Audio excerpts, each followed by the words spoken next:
Hello, everyone. I hope your day is going well.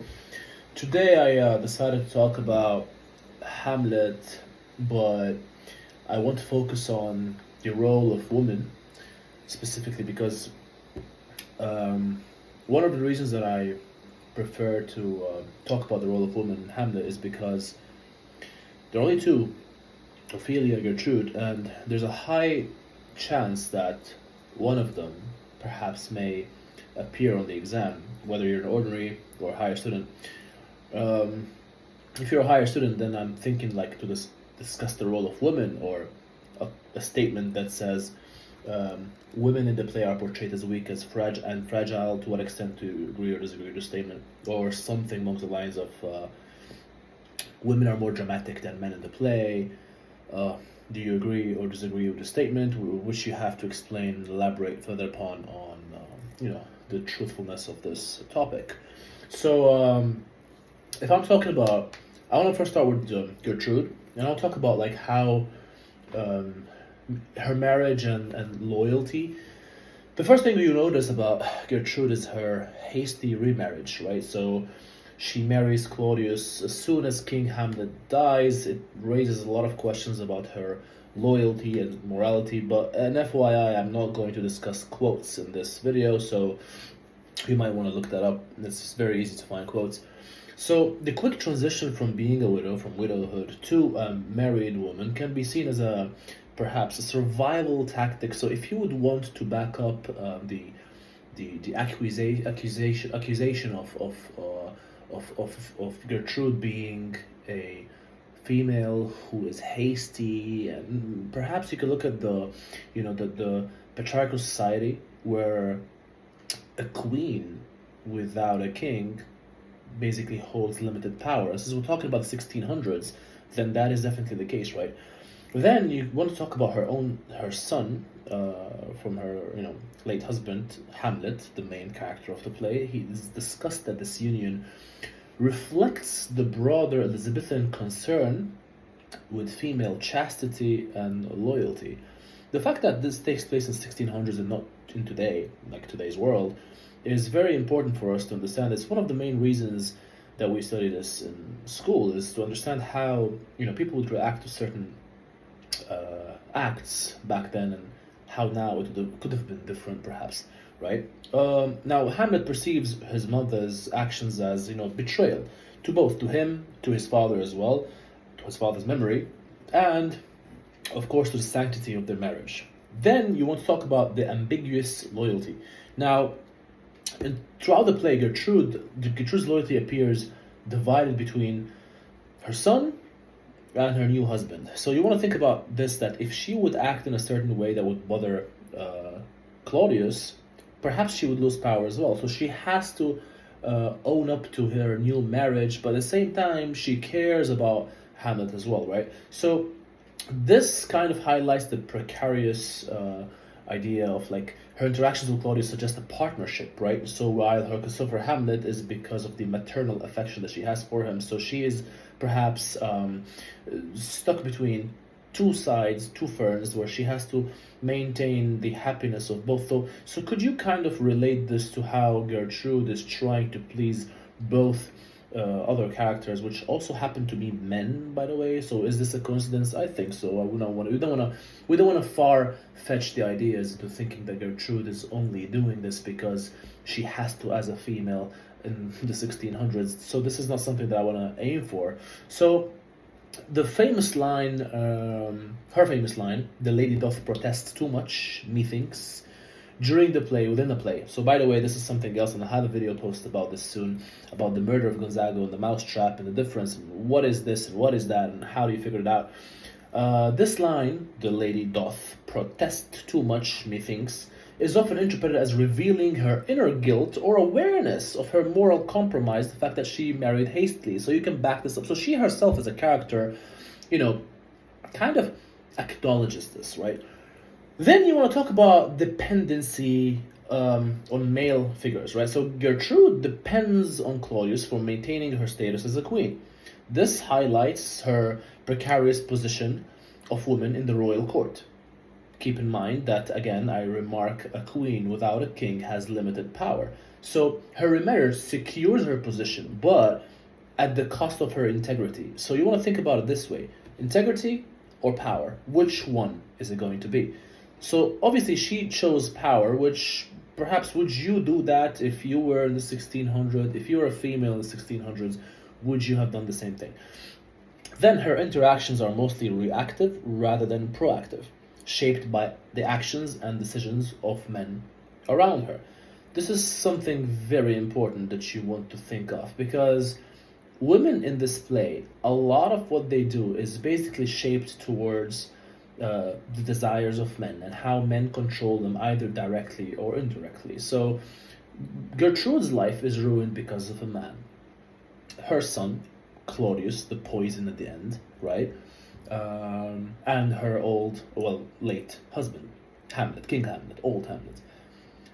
Ophelia's life, which I'll get to in a second, also is ruined by her own father's hands and the person that she loves mostly, Hamlet. So technically, women in the play Hamlet suffer a tragic ending due to men. So you can talk about how this is an influence, and men and women are interrelated. The play wouldn't have existed if such women did not exist, and so if such men also did not exist. So it's, can you shift this a bit further to talk about how the play is sexist? Well, maybe. I assume that the Leaving Cert is not going to cover such topics and asking students questions about whether or not the play is sexist. And then you want to talk about Gertrude's confrontation with Hamlet in Act 3, Scene 4, the closet scene. This scene is also very important in how you want to view women. So she shows her emotional complexity and capacity for introspection as she grapples with Hamlet's accusations and her own conscience. And also, despite her dependency, she demonstrates agency in a couple of moments. Her decision to drink the poisoned wine in the final act, we don't know if it's intentional or accidental. I personally believe that it's accidental, but it can also be seen as an act of defiance or perhaps sacrifice, right? So again, very interrelated. And in terms of her character, she's very complex. She's open to multiple interpretations. Some see her as a victim of circumstance, and some see her as manipulated by Claudius, and others see her as as a complicit in the corruption of the Danish court, because there are a lot of rumors that she might have, the fact that she married hastily, it might be the fact that she had something to do, this is all speculation, but she had something to do with the death of her late husband. And you don't want to mention this because this isn't backed up in the in the text, right? In the play. Then you want to talk about perhaps her motives. Perhaps she adds to the overall play's overall theme of uncertainty and the elusiveness of truth. And then you've got Ophelia, who resembles obedience and submission. Again, a typically expected trait from a female in the 1600s. You want to talk about how she is depicted as a dutiful daughter and sister, adhering to the advice of her brother Laertes and the commands of her father Polonius, and how she is used to even get close to Hamlet and all that. I mean, you know the plot. The plot is pretty simple. The analysis is what you should be looking at as a higher student.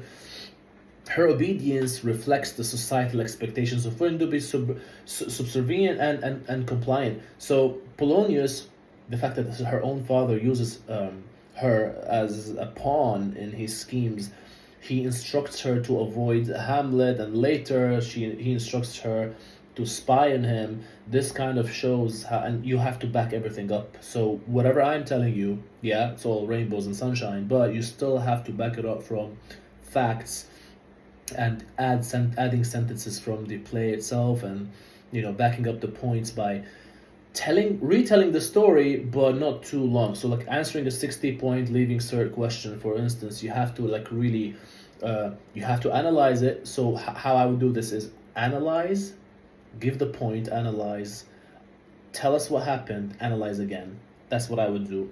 Quotes should be intertwined in your analysis. And this is a side story, but you you should always have your quotes interpreted indirectly and quoted directly, which means that when I read a passage as an examiner and a teacher, I want to see students be able to write a paragraph and not feel that there's a quote forced in there. So your choice of quotes are also, it's very important, like, because you have to memorize around 30 to 40. I mean, if you're aiming for an H1 or an H2, you have to memorize around 30 to 40 famous quotes. Let's say the majority, like all of them, have to do with the main events. How do I know which quotes to memorize? Look at key moments, and those key moments produce key quotes.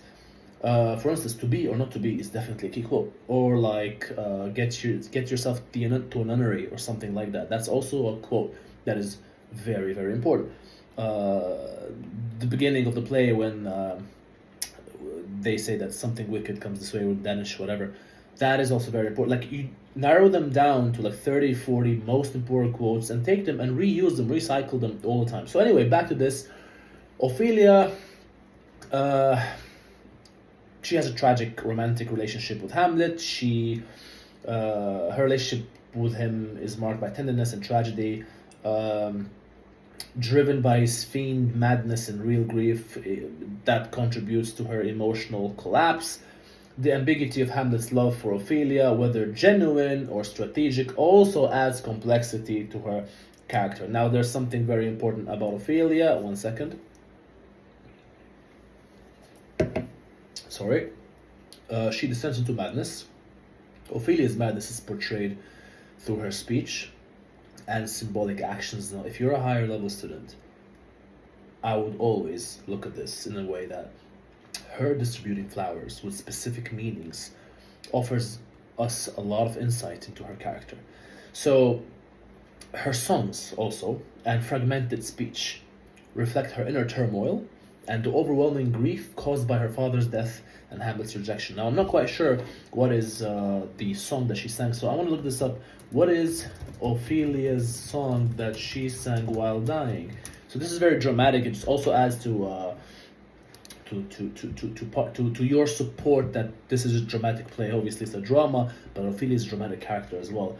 So she says, and will A not come again, and will not come again? No, no, he is dead. Go to thy deathbed. He will never come again. So this probably refers to her father as well as Hamlet, but she's talking about deathbed. Then I think the cherry on top in Ophelia's madness is not just because Hamlet, is not, well, I wouldn't say interested, or loses interest because he's faking a lot of things, but I would say because Hamlet isn't with her in a relationship, plus the death of her father. Now, she dies, and before that she distributes a couple of flowers, right? And all of them, because this is important in analyzing Ophelia, plus analyzing her symbolic, how symbolism is shown in the play, perhaps. So, like, if you look at it this way, rosemary, she distributes rosemary, pansies, fennel, columbines, rue, daisy, and violets. So rosemary is for remembrance, possibly a reminder of Polonius and the need to remember the dead. Then pansies, thoughts, right? Urging reflection on the actions and events that are unfolding. Then fennel and columbines, flattery and infidelity. Perhaps we're talking about Claudius and Gertrude's moral failings and how, and this could also be foreshadowing because she dies before the death of Claudius. So this could be insight into foreshadowing. I just thought of this now. Then rue, repentance and sorrow. She reflects her own grief and admonishment to Gertrude, because remember, women feeling sorry for women. The same thing happens, just in a different manner. Daisy, innocence and forsaken love. representing her own, lost innocence and unfulfilled love with Hamlet. And finally, last but not least, faithfulness, violets. Faithfulness indicating the loss of fidelity and integrity after her father's death. So you could look this up, it's all over the place, but this I believe is like, the I believe that this is very important for you to know as a higher level student. Then you want to know, like, for example, the thematic implications of patriarchy and control, right? So both women, Ophelia and Gertrude, are controlled by the men in their lives. They reflect the patriarchal structure of society. The lack of autonomy and the manipulation they endure highlight the broader theme of female oppression. So you want to look at it that way as well. And then you want to look at how women are used as tools or as pawns in the political and personal machinations of men. So this is not just because we're talking about the patriarchal world of the 1600s, but we're also talking about how it's very Hamlet oriented. So like, men are just simply using those two women all around just to feed on their souls and benefit themselves in attaining or achieving their own goals. And women keep failing in every single thing they try. So failed marriage, failed love, failed father, failed brother, misunderstood by everyone, used as a pawn, shouted at by her own son. The irony is that old Hamlet comes back and tells Hamlet not to mistreat his mother, but that's some other thing to talk about. Then you want to talk about sexuality and morality. Now, double standards. For example, women's sexuality is scrutinized and judged harshly in Hamlet, right? Gertrude's sexuality is condemned by Hamlet, who equates her remarriage with moral corruption. So, could this be sexism, and could this be referring to how they are misjudged for this just because, or judged for this just because that they're women? To think about this. And Ophelia's perceived chastity and purity are central to her character, and her relationship with Hamlet is fraught with implications about her sexual virtue. So the sexual theme, the sexuality theme, is also very important if you look at it. Then you will talk about the vulnerability and the suffering. The vulnerability of Gertrude and Ophelia to the actions and decisions of the male characters highlights the emotional and psychological suffering endured by women. Their experiences reflect the destructive impact of the play's events on individuals, especially women. And Ophelia's descent into madness and Gertrude's ambiguous loyalty underscore the theme of human frailty and the devastating effects of corruption and betrayal. How ironic, frailty, thy name is woman, a quote, a very famous line by Hamlet. Then, lastly, how differently do they respond to patriarchy? Now, Gertrude and Ophelia present different responses to the patriarchal pressures of their society. Now, Gertrude navigates her position through marriage and loyalty, while Ophelia's response to her oppression leads to madness and death. And could this be an identity just because they're different characters? Or Shakespeare was trying to show us that even though both of them chose different paths, they both end up dead. So this is because Shakespeare is trying to paint a picture of how women suffered no matter what path they took, and no matter what they did, the consequences were the same for them, for both of them, for anyone, and ending up dead. Their contrasting roles and fates offer a multifaceted exploration of womanhood and the impact of societal expectations on women's lives. Also very important. Now, the Ophelia and Gertrude are very crucial because of madness, morality, sexuality, political intrigue. Even though their characters reflect limited roles and expectations of women in the Elizabethan society, they offer a critique of patriarchal structures that define and confine them. Gertrude and Ophelia, through Gertrude and Ophelia, we could say that Shakespeare structures presents a portrayal of women and how they're viewed, highlighting their resilience, vulnerability, tragic consequence of living in a male-dominated world. So if you're a higher level student, you're probably using this as a single text I was about to say, comparing Hamlet to another text.